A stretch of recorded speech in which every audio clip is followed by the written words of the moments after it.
Eugene Ulrich, isa sa mga translators ng New American Bible Revised Edition. Actually, isa sa mga expertise niya yung Dead Sea Scrolls. Napag-alaman ko na yung co-author niya pala sa English translation ng Dead Sea Scrolls na si Dr. Peter Flint, isa sa mga kilalang Protestant biblical scholar or translator na Protestante. Yun pala ay isa sa mga students niya. Yan. Tapos si Dr. Lee Martin McDonald na binabanggit ko kanina na kilala at sikat na Protestant biblical scholars na ginagalang ng mga Protestant biblical scholars at ini-interview sa kanilang mga programs. Yun ay isa sa mga students ni ni Father Brian Daly, yung isang paring ang expertise niya ay sa Church Fathers na nagtuturo sa University of Notre Dame.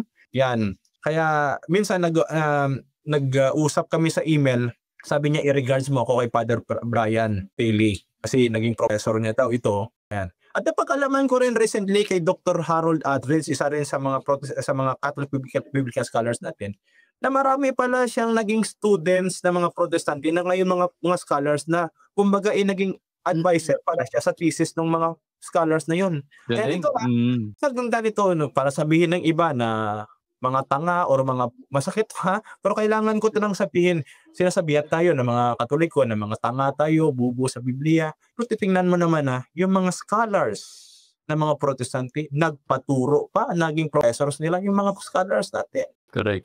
Ayan, isang sampal ito doon sa mga nagsasabi na walang alam ang Catholic Church sa Scripture. Ayan. So maraming magagaling na mga scholars natin na naging professors ng mga Protestant biblical scholars. Yes. Yun nga, pero syempre sasabihin naman nila na kung mga Katolik bakit di na lang sila lumipat ng Katolik yung common, di ba? Pero yun nga, hindi natin alam.